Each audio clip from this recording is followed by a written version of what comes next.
Hello there, welcome along to episode 5 of the Peter Greenwood Show at the Fringe. My name is Peter Greenwood, I am the host of this train wreck, and this is the penultimate episode. Now all week I've been saying there's 5 episodes, so what do I mean penultimate episode?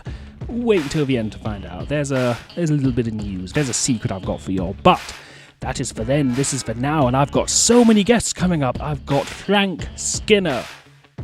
Can you believe that? I've got Frank Skinner on this show. He came in, he spoke to me, he held my microphone. It was wonderful. We also got Jacob Hawley, but coming up first, I'm going to be speaking to Tania Edwards. And the first thing that came up was the name of her show, which is titled... Don't mention it. Are we not mentioning the show, or is that the name? That is the title of the show. It's anti-PR. Tell me a little bit about your show. So I'm a stand-up. I tell jokes about domestic bliss. Sometimes I tell the truth, and I am essentially taking a stand against the zeitgeist for oversharing. I think that the stiff upper lip has been swept away, hasn't it, by a tide of trembling trout pouts, and I'm basically insisting that people repress their emotions. Is my TED talk. I could do with seeing less trout pouts online. Yeah. Although, you know what really bugs me nowadays? The man bun. The man bun? Yeah. Is that torturing you on a nightly basis? The man bun? It does. I think a man bun's quite a good sign. Avoid me. It's quite a helpful indicator. Yeah, it is a bit. Like if you're walking down the street and see something with a man bun, it's like... Do you remember in Austin Powers when there's the guy with the mole and he says, "Mo"? If you see somebody walking down the street, you see man bun. I have to say, for the benefit of the listeners, you are without doubt the most unlikely person to have a man bun I think I've ever met. Well, you say that. Back in my younger days, I used to have hair down to here.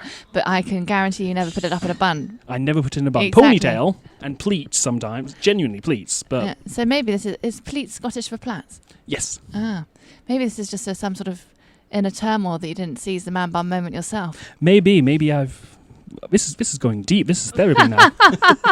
I'm so sorry. We have to talk about you. You are the guest. How are you enjoying being at the Fringe? Is it fun?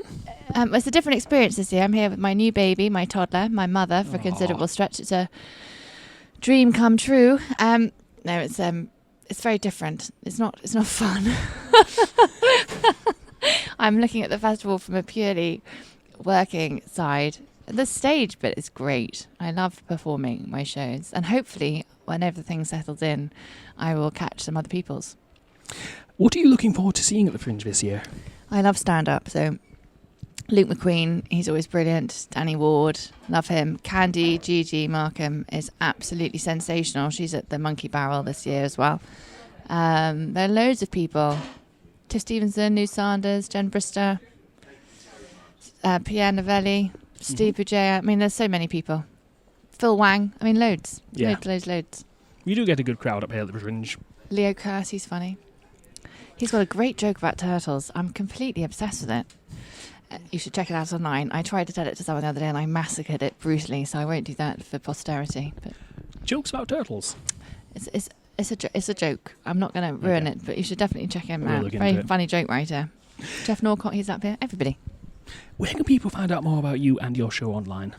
Well, I have a website. So modern. www.taniaedwardscomedy.com. And I'm on Twitter at Tania Edwards. And I'm now on Instagram, which is extremely exciting. I've posted multiple times, at least 5 or 6.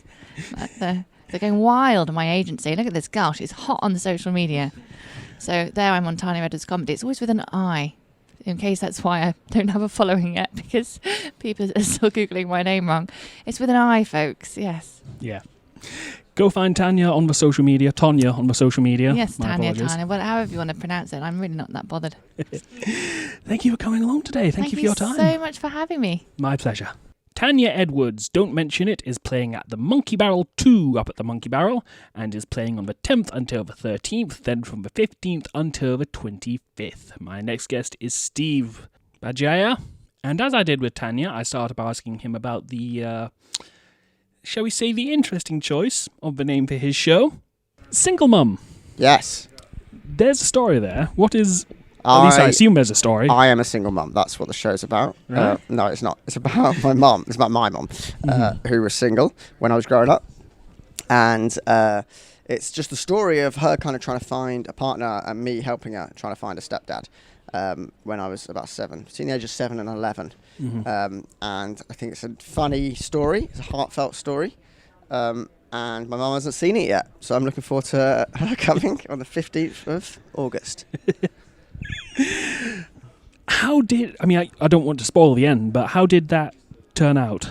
I can't tell you because that literally does spoil the end. That does spoil the end. I can tell you that there are trials and tribulations along the way, and no, there's basically we just go through her dating life. It's quite an unusual technique for an Edinburgh show to talk about your mum's dating life, but I found it fruitful. And I had to remember all the men because there was quite a lot, to be honest. I had to go through them all. Right. And I don't want to make my mum sound bad, but she got about. And I had to consult with her as well because I had to make sure the facts were right. Because obviously I was 7 when some of this was happening, so I was misremembering stuff. So I had to take my mum for a lunch one day. And quiz her about her dating life, which is very unusual for a Café Rouge. But I did it, and she was reluctant at first to give me any information about the show. But now she's totally on board now, and I think she's actually very excited about the prospect of being a star of a story in Edinburgh. She's never got to perform herself, so now she gets to be the centre of the story. Yeah. How has the story evolved from when you originally had the idea? Because as you said, it's not kind of something every son talks about. No. So how has that evolved from when you had the idea to what it is now? Well, I sort of had the idea in January when I went on a writing retreat with my friend James, and we just hired out an Airbnb in someone's garden. It was like a shed really, and we just I started talking about my mum going on dates, and he's like, "Oh, that's a really interesting thing. I've never heard anyone talk about that." And I was like, because that's just normal to me, right? That's just like my childhood, so I didn't really think it was that interesting. And then he was like, "Oh no one, that's quite unusual." And I was like, "Oh, okay, I can talk more about that." So then we just started. I basically sat with him and just told him all the boyfriends that I remembered, and then we started writing jokes around it, and then we started structuring the show. And I guess it's changed because it's become more fully formed, and the ending has become bigger, and I've obviously made more out of the ending, because obviously with any story you have to choose where you're going to end it, because obviously the story actually is ongoing, but you have to set a point where you go, right, that's where this story is going to end. And that was a process of that sort of changed over time. The story became shorter, basically the time frame in which it existed became shorter, and that was because it just felt too much to talk about. And it felt like we were rattling through the years too much. We're just skipping over years. So it now exists between the age of 7 and 14, I think. My age is of 7, 14. So, yeah, whereas before it went up to almost the modern day, which I think was just too much. So I guess it's changed in that way. It's got more tight. Although that being said, you said it's an ongoing story. Next year at the Fringe, sequel. Yeah, do Single Mum Plus One, Volume 2. She's back. She's putting it about again. That would be good in a poster. Yeah. Well, no, next year should be my dad's turn, really, if I'm going to even it up, Oh, but here's the thing. My dad comes up to every Fringe, right, with his current wife, and he always looks forward to coming. But this year he does have to come watch a show about his ex-wife, which I think is he's making out as if he doesn't mind, but that is not ideal, is it? To be watching the show. But about her dating life as well, when he left. Yeah. Stuff he doesn't even know. He's actually going to find out stuff that he has no idea about. So that's going to be fun for him. But I'm also going to make him pay for the privilege as well. So I'm not going to give him a free ticket. Absolutely. Every penny counts at the Fringe. Yeah, exactly. Yeah. But hopefully, also probably might be awkward for his ex-wife. His new wife. Watching a show about his ex-wife. It's a messy situation. It'll make Christmas definitely interesting. Yeah, it will. But I hope they won't come on the same day. That's the main thing. That would be too risky. I think that would be a bit too much having them both in the same venue. I don't want to advise. I'm not your manager, but I personally would say I don't that. think I should manage that situation. Yeah. But hey, I just think I've sort of run out of stories from other people. Sorry, I've run out of my own stories, so now I've moved on to other people. So this year's my mum, and next year I'll do my auntie Linda's battle with asthma or something. I'll just get through the family. That'll keep you going for a few years. Yeah, do you have a big family? I've got 10 more years. Yeah. Are you nervous about your mum coming along and seeing the show? Yeah, I am. Genuinely, I am a bit. She nearly came and saw it in London just before I came out to the Fringe, but I decided not to because I didn't want her to see it in a less than ideal environment. So she's coming in about a week's time, and yeah, I'm really nervous. I think she's nervous, I think she'll like it. I think the show's really good, and I think she comes across well. And a few of her friends have seen it and like reported back, so I think she's less nervous now. But they've been like winding her up and stuff, saying saying things like, "Oh God, Lorna, you come across very badly," and she keeps ringing me up, going, "What have you said? Have you changed the names?" I'm like, "No, I haven't changed the names." But she, I think it's gonna be good. It'd be probably a bit emotional. I'm not going to tell the audience that she's in until the end. Oh, okay. 'Cause I think it might make it weird. Yeah. I'm just trying to think, because if you're not going to tell the audience that she's in, I'm going to have to do a little bit of editing here. It'll be fine. Oh, because I said the date. That's fine. Don't worry. It'll be fine. It'll be fine. good. Some people can know. Yeah. But spoilers. It can't be widely. Yeah, I think most audience won't know. Where can people find out about you and the show online? Oh, if you go to my website, I've got lots of videos that you can watch me doing comedy. Not about my mum. I do talk about other stuff other than my mum as well. It's stevebugeja.com. Steve, spelled the normal way. And then Bugeja is spelled Bugeja, Bugeja. Always search me on YouTube or whatever and watch me. And then, the ticket links are all on my website. And come along, 7:30 every night. It's really nice. It's good. It's funny. Really funny. There you go. You heard it from the man himself. Thank you for your time today. Oh, thanks for having me. Steve is playing his show Single Mum up at Just the Fancy Room at the Caves from the 13th until the 25th. Now, my next guest is Jacob Hawley, and we had a chat about his show. It's called Faliraki. How are you today, Jacob? I'm good, man. Yeah, I'm really good. Thank you for having me on. My absolute pleasure, sir. Tell me about your show here at the Edinburgh Fringe. My show is called Faliraki, and so it's about a lad's holiday I went on when I was 18 to the Greek resort of Faliraki.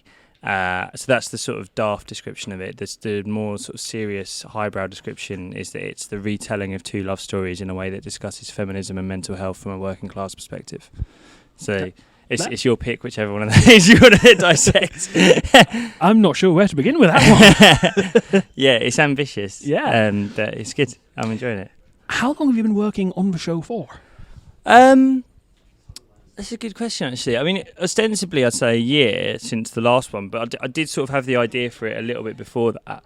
And obviously, I mean, it like I say, it's loosely based on this lad's holiday I went on when I was 18, in which I fell in love with a Slovakian lady called Majka, and then I nearly moved to Slovakia. I cancelled university, booked flights to Slovakia, then found out that she was sleeping with my best friend the whole time. So, okay. And that was 10 years ago. So ever since then, I sort of thought that'll make something one day. You know, that'll at some point that there'll be a way of turning that into content. So I guess the idea's been there for a little while, but in terms of actually writing the show, it's been a year now. What's the expression? Tragedy plus time equals comedy. Yeah, and do you know what? It was a solid amount of tragedy, and there's also been a solid amount of time. So in terms of that formula, I'm hoping that this will be a winner, this show. And what's been the joys of putting it together, and also the hard parts about putting it together? Yeah, like for me, in terms of the process, I think the joy of putting this one together has been that I've been writing to a purpose. So I've known what I've wanted to do with it. I've known what I wanted to talk about. It's not that I've just taken a load of loose ideas that aren't really interlinked and tried to throw them together. So I think as a show, it's quite cohesive. The struggle is just that I've only had, I say a year, it's 10 months really. And on top of that, I've been, especially in the last few months, sort of busy with other little things. Like I did a little Radio 4 stand-up special. I've got my podcast on BBC Sounds as well. So the struggle has just been the time aspect. But I think it's come together. The ending of the show, I don't want to say because it'll be a bit of a spoiler, but the ending of the show I sort of worked out maybe a week before the Fringe started. That's cutting it a bit close. It's cutting it close, but I am really happy with the ending. I think it's an ending that no one else on the Fringe has ever done. Right. I don't want to spoil anything, but it's an ending that shows a good amount of commitment to the cause, I think it's fair to say. So, yeah, I don't want to give anything away, but yeah, I think it's the first time anyone's done it on the Fringe. I want to ask so many questions, but I can't because I don't want to give too much away, but yeah, I'm quite proud of it. What I'll ask is, you mentioned there was a week but to go, and then it all came together, the ending came together. How much did you crap yourself, and how did the end come together? I did crap myself a little bit because this is only the second show I've done, and last year was my first show, And so in theory, I had the few years that I'd been doing comedy, I'd been essentially working towards that show. So with that one, I probably knew what it was a lot earlier in the process. I think I was fortunate with this show. Now that I'm a bit more in the game, so to speak, I know a few more people. And so other comics I'm friends with who've done 4, 5, 6 shows, they were sort of like, it is fine. You will. I think naturally it's that thing of working to a deadline where in the last couple of hours before the deadline, your head spins 2 times faster than it does. Yeah. Earlier in the process. So I was kind of confident that I would work something out. I didn't think it'd be this, but I really don't want to spoil it. But yeah, the ending is something that I'm really I like. I want people to see it because I've committed an awful lot to it. It sounds like it's kind of a personal show, but you put Very humour personal. into it. Yeah, hugely personal. Is that difficult? Yeah, it's really taxing, emotionally speaking. Because you have to do it every night as well. You're telling You have the to story. do it every night, and you have to talk about very personal things every night. And I wouldn't say they're traumatic things specifically. I mean, there's a bit of pathos in there, but it is something I would probably not reconsider next year. But especially when you think about the context in which we're doing this, and I've probably got slightly too into the headspace, like you said, the tragedy plus time thing. I've probably programmed myself a little bit strangely to process things into comedy a bit too quickly. And there are times, I remember, I'm a really big fan of Mike Skinner, The Streets. Yeah. And I remember listening to him. He wrote a book called The Story of the Streets, and you can get it on platforms where you can hear him actually retelling the book.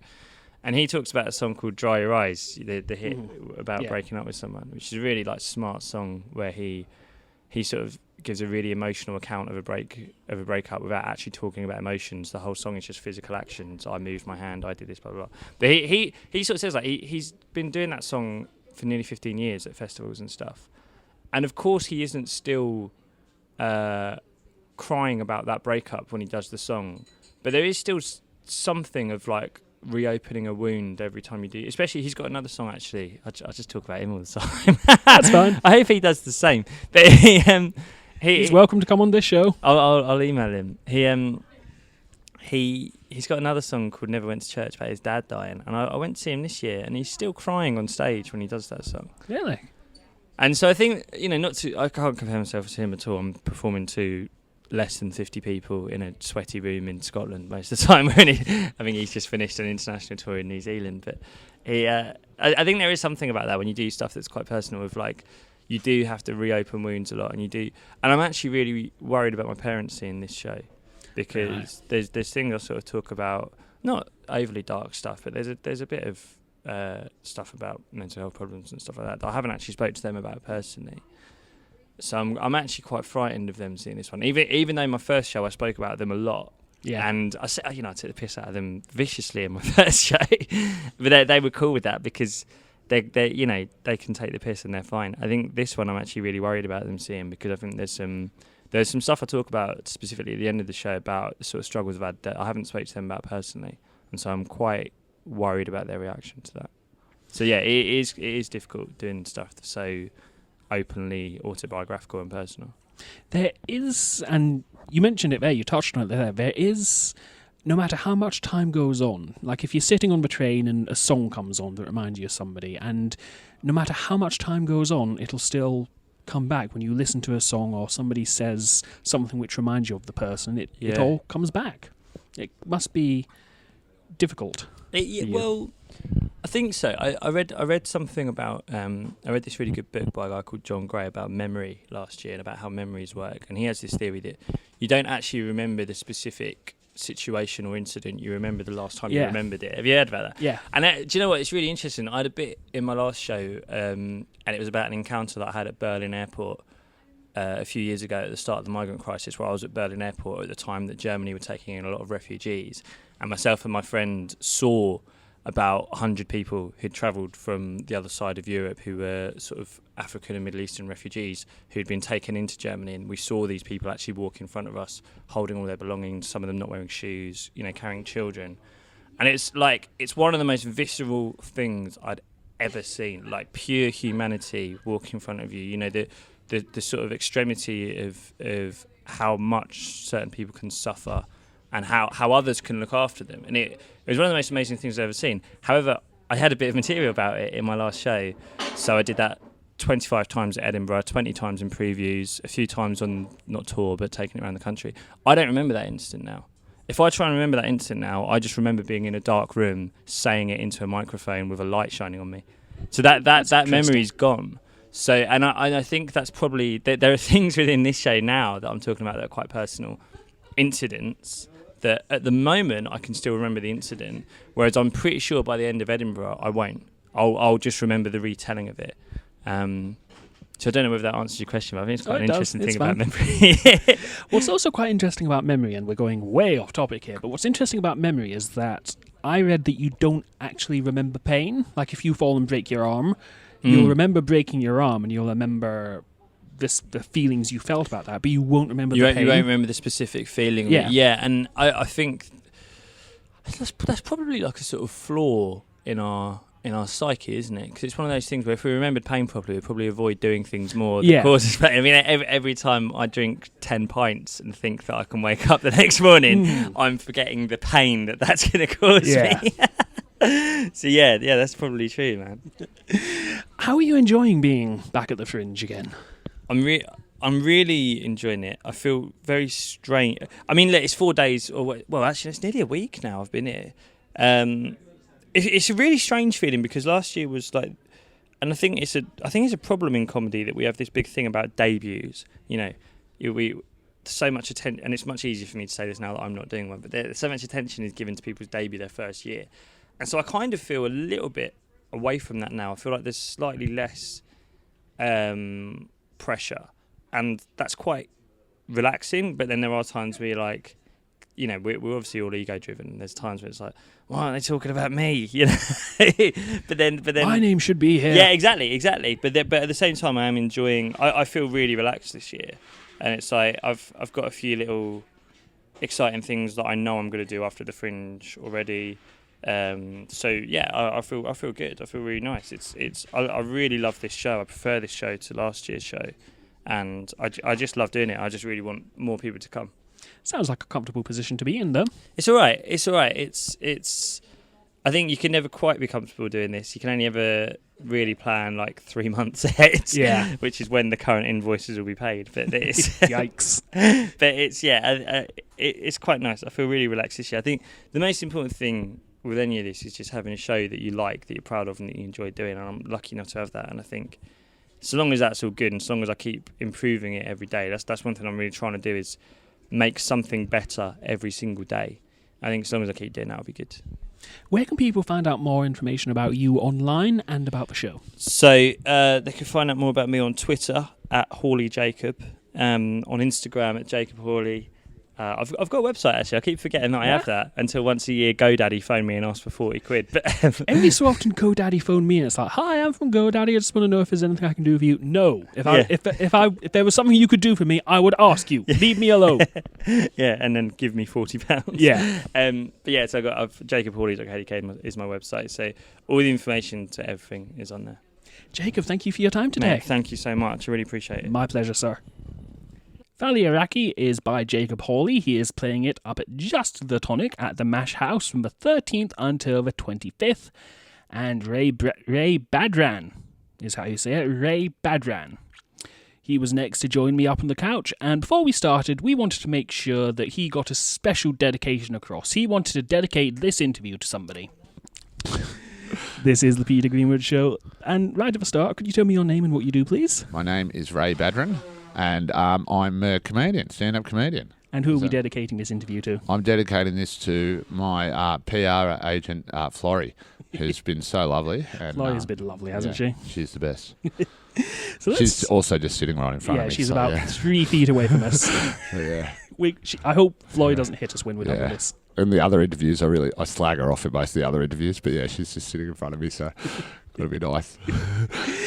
tell me about your show. I understand this is your debut at Yeah. Fringe. Yeah, this is my first show here, and it's been so much fun. I love it. So I shouldn't speak too soon, but it's been going really cool, great, and just love it, man. I'm just so pleased to be part of the Fringe, and yeah. As a comedian, is the Fringe somewhere you hear about regularly, like somewhere you should play? Is the word spreading? Yeah, totally. Like, I mean, I think it is the biggest arts festival in the world, and then you also hear about Montreal, and then being from Australia, you hear a bit about Melbourne Comedy Festival, but like, it all pales. I mean, Montreal seems pretty cool because it's an invite-only festival, but Edinburgh, as far as like festivals go, it's the Holy Grail sort of thing. Yeah. Although my dream is to go to the Melbourne Festival. Maybe Florrie will take me along someday. Yeah, but that's more of a holiday dream for you, isn't it? Like it's I don't mind a working holiday. Yeah, exactly. Yeah. So I mean, I'd love to do the Barbados Comedy Festival. Yeah. You know? Yeah. Yeah. It's like you tell 3 jokes, then it's like, okay, I'm done, off to the beach. Yeah. If you want to see the rest of his show, we're over here at the bar. I mean, the gigs would probably be really shit, but yeah, it'll be a fun holiday. Yeah. So tell me about your show. What is it? What's it about?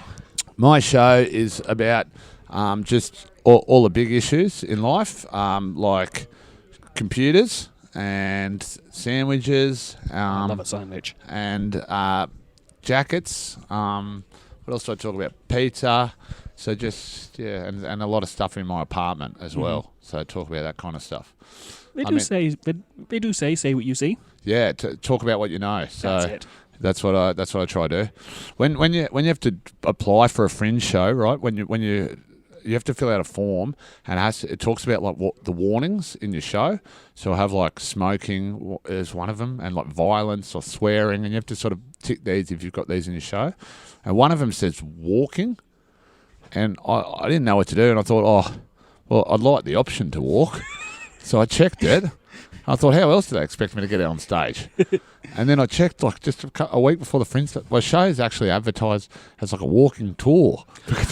So it's not a walking tour. If you're listening, no walking to be done, actually. It's stationary. Yeah. Well, it's stationary for the audience. I imagine you can move around if you wish. Yeah, that's why I checked it. But yeah, I would actually much prefer the audience not to walk, you know? Yeah. How long has it taken you to put your show together for the Fringe? I mean, I did my first, well, because I live in London now, and I've been doing comedy in Australia for a little bit of time. It just took me a while to sort of, it's not massively different, but just acclimatise to the different styles and stuff like that, and make my stand-up a bit more, it's generally universal because it's quite observational, but just get rid of any sort of local references and stuff like that and make it more. So I did a preview. I did the first hour I've ever done outside of Australia in London in about at February this year, and then I've sort of done a few tries of it since then, and then but yeah, I mean, to answer your question, the show's always still sort of evolving and changing and stuff like that. So but yeah, man. So I don't really know how to answer it perfectly. I mean, I'd say it took me. First time I did now was in February, and I've just sort of continued on from there to the Fringe. You know, trying to do it in various comedy clubs, and then that's it. How are you enjoying being at the Fringe? Oh man, like I said before, I'm absolutely loving it. I didn't think I'd love it this much, so I've really fallen in love with it, and I hope I can do it. I hope I can do it more and more often. It's like what I was planning on doing, because it's my first year at the Fringe, I was just going to do the setups of all my jokes this year, and then if they invite me back, I'd do the punchlines next year. So just to get people coming back to the show. Like a sequel. Yeah. Why did a chicken cross the road? Find out in 365 days. Yeah. Get people coming back. Where can people find out more about you and about the show online? Well, if you want to go to my website, it's my name, raybadran.com, and I'm also on Twitter under Ray Badran, and obviously all the various Fringe websites and stuff like that will have show details and bio and stuff like that as well. So, so check that out. Thank you for your time today, sir. Thank you very much for your time, mate. Ray Badran's show is called Everybody Loves Ray, man, and it's one of those shows that makes me wish I had a cooler name that fit into things cooler than just Peter Greenwood. That doesn't fit into anything. There's no puns you can make about Peter Greenwood, which just kind of sucks for me. Anyway, Everybody Loves Rayman is playing at the Cellar in the Pleasance Courtyard from the 13th until the 25th. Now, finally, my next guest today, my last guest today. Over to me, up at Brooks Bar to introduce him. And my next guest needs no introduction, but I'm going to give him one or else you won't know who he is. Ladies and gentlemen, Frank Skinner on this pokey little show. How are you, Frank? Let's not start with self-deprecation, Peter. For goodness sake, you're doing a fantastic job, and I'm happy and proud to be here. I'm going to cry. Don't cry. I literally grew up watching you, and you just said something so nice to me. Oh, well, that's obviously made me feel quite old, but that's okay. I meet a lot of people there who said when I was at school, I used to watch your VHSs. Yep. But it's all right. That's what it's all about, is sticking at it. Yep. Tell me a little bit about your Fringe show. You're up here doing stand-up. Tell me a little bit about it. Well, look, this is an easy question for most comedians nowadays because they can talk about the theme that's entwined through the whole show and how it's about some serious moment from their life that they've found some comedy in.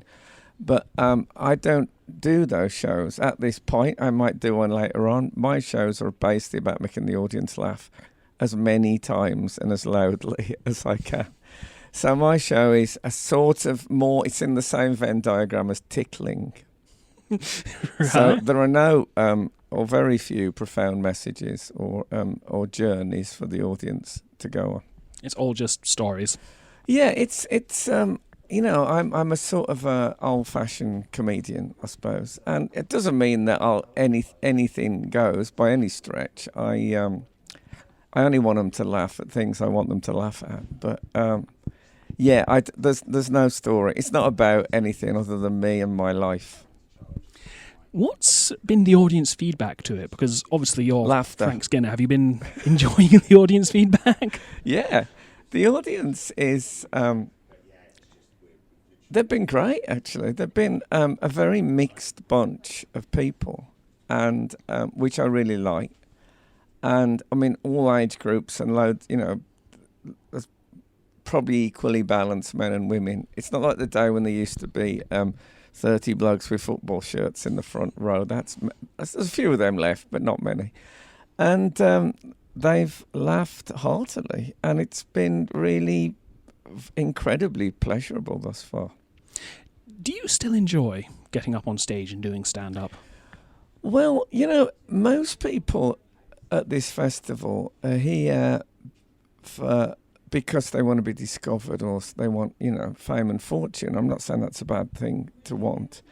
I could have come here like I think most sort of face comics do.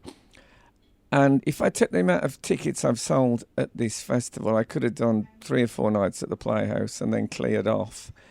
But I wanted to be here because I wanted to be here. I like the festival. I like sitting with you in a bar talking. I like bumping into comics in Sainsbury's. You know, I was on the way to get grocery today. I saw Phil Cornwell. We talked. A bloke stopped me in Sainsbury's to tell me about 4 recitals he was doing in Edinburgh about involving Carnegie, the famous Scottish philanthropist. And so I love the festival. I love the whole experience of it. I don't need to be here. I'm here for love. That's an important distinction, especially as you said, so many people are here to try and be discovered, to try and advance I did their do careers. that, and I'm you know, I think ambition is one of the words that's become. I know when I was doing comedy on the circuit in the 80s, ambition was, if you were called ambitious, that's about the worst adjective you could have applied to you. That was unforgivable. Why is that? Because we were supposed to be like travelling medieval troubadours, you know. We were supposed to not want that. We were there just for the joy of it and all that.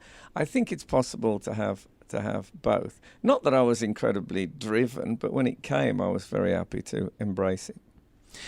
And How has the show evolved from when you started plotting it to where it is now? Do you update it as it goes along? Yeah, I tell you what, one thing I've found, I've been doing this for 32 years now, and I used to be able to get a show together, and once it became fairly bulletproof and all the laughs were working, then I'd leave it and just do that show over and over. I've found that my boredom thresholds are not what they were, so I need to keep tinkering and adding bits and changing it for me more than anything else. And I also think one of the most destructive phrases in modern life is, if it ain't broke, don't fix it. Because not being broke is the lowest possible consideration. You want to always improve things as much as you can. That's interesting you mentioned about the boredom and wanting to leave shows alone, because you do a radio show as well on Absolute Radio. Does that keep your interest? Well, the thing is about that is it is incredibly freeform. And that feels less like work and more like me than anything else I do professionally. And the idea of being bored on the radio show, I mean, until you've mentioned it, the thought of that is so outrageous. It's basically three people talking, and it seems to get funnier and funnier. I think partly because there is no audience. I think when you're a stand-up and you start improvising and fooling around, the first line you hit that doesn't get a laugh, you think, oh, that's a no entry sign. I'm stepping out of this subject and going back to the safe ground. On the radio, you don't know that first joke didn't get a laugh, so you go to the next stage and the next stage. And often at the end of what felt like a cul-de-sac, there's a great deal of riches and lots of comedy. So I think the radio really is, it's one of my great joys. And is that something you're going to do for a while longer? Well, we just had our 10th anniversary. Again, I don't want to be one of these, I know of a few celebrity radio hosts who pre-record everything so they don't want to get up early in the morning. Someone else drives the desk. Yeah. I wanted to be... My main source for doing a radio show was Robin Williams in Good Morning Vietnam. Mm-hmm. I wanted to be there doing everything with the headphones on and actually running a radio show. So, I hope to do it until I slump forward on the desk. And even then, people will probably think you're doing a bit. Exactly, yeah. Do you ever find that when you're doing radio, because I've been doing this for 8 years, that the moment you're in charge of the desk and you're coming to the end of a jingle or the end of a song or whatever it is, and you're watching it wind down and knowing that what comes out your face is what people are going to hear, do you still enjoy that feeling? Oh, I mean, totally. I think that a great deal of radio that I hear when I'm in the car or whatever, I think you could replace those links, what is said between the music, with blah, blah, blah. Just someone saying blah, blah, blah. And you wouldn't lose any real content from the show. Definitely. And I really want to not be that person. So I'm always... I want the audience to be gripped. I don't want it to be background. I want to give them interesting stuff and stuff they haven't thought about before. And also, radio's given me one of the things that I've sort of dreamt of my whole life. You do a punchline and then you hit the button and music starts. It's like the old that the old comics used to have. And the timing on that gets ever more pleasurable. I used to have a literal rim shot on the system, and whenever I'd made a joke, I'd just press it. Yeah, well, exactly. And I mean, I love all that, but mainly just the talk, three people talking and being funny and being interesting. I think if you're on radio, you've got to be funny or interesting. If you can do both, you're really cracking it. If you're doing neither, then you should be replaced by a bot. Yeah, you're just collecting a paycheck at that point. Exactly. And I am really quite unforgiving of that, because I know there's a lot of people out there who can do it, and there's people in there who are doing it who just won't get out the seat and move over. You have just touched on one of my biggest pet peeves. Okay. We'll have to do this Oops. off air because I'll get in trouble. Okay. I'm sure you're very laid back about it. Yes, I have no strong opinions at all. No, good. How long are you performing up here for the Fringe? Are you here for a whole month? I know I'm doing, it's about 3 weeks. 3 weeks. But it's good for me because 3 weeks is enough to really wallow and to see loads of shows and to just, be at the Edinburgh Festival. And then my family's coming up for the 3rd week, so I've got a 7-year-old, and I'm going to do the kids circuit with him. And he'll just love walking around the Royal Mile and seeing, all that stuff going on. I walked down the Royal Mile on Saturday and I thought I'd witnessed an accident and it was street theatre and stuff like that. But you really don't want to get mugged at the moment on the Royal Mile because no one will think it's the real thing. Yeah. But it, the whole city is a show. So I'm keen to share that with him. He came up here when he was 2.5 and he didn't appreciate it. But I think at 7 you can really go with it. Yeah. I do think there is something about Edinburgh coming alive. This is the first time I've been at the Fringe, but I've seen programmes about it and stuff, and the city takes on a new life. It almost breathes itself because everything is a show. Yeah, I suppose I like to think that the big influx of people sort of fires it up. Like when you meet, it's like the city's gone to a party and met a load of new people. Yeah. But I'm constantly meeting more and more than when I first came here in 87, and then most Edinburgh people I spoke to were bitterly resentful about the festival. They moaned about the traffic and everyone here. And I meet less and less people like that now, and more Edinburgh people who absolutely embrace it and look forward to it every year. I don't know whether it's because you're the ones who just leave in the city and I don't meet them, but there are a lot of Edinburgh people who absolutely love it. And, because you don't want it. When I'm up here, I always go and see Scottish stuff, comics or plays or whatever, because I don't want to feel like I'm not in Edinburgh or not in Scotland. So I like the fact, I always ask at the beginning of the show how many Scots we've got in the audience. And I like it when it's a high percentage, This is the voice of Frank Skinner. Frank, thank you for your time today. It's been a joy, and good luck with all of it. It's have a brilliant festival. Thank you, sir. You too. Enjoy the shows. Cheers. Thank you. Frank Skinner is playing at the Gordon Aikman Theatre from the 10th until the 18th, and it's sold out, but you may be able to get tickets on the door if you're very, very lucky. If there's a cancellations or something, maybe you can get in, but Frank is sold out. And that's it. Almost, because I've got a bonus episode coming for you tomorrow. If you listen to the radio show, you'll know a few weeks ago I had a bunch of guests join me via telephone and in person to sit and talk about their upcoming shows at the Fringe, and I'm going to be bringing you that episode tomorrow. It's just a little extra bonus, a little extra taste, a soupçon, if you will. So, that is for tomorrow. Thank you very much for your patience, and I'll see you then. Bye, every single. Bye-bye.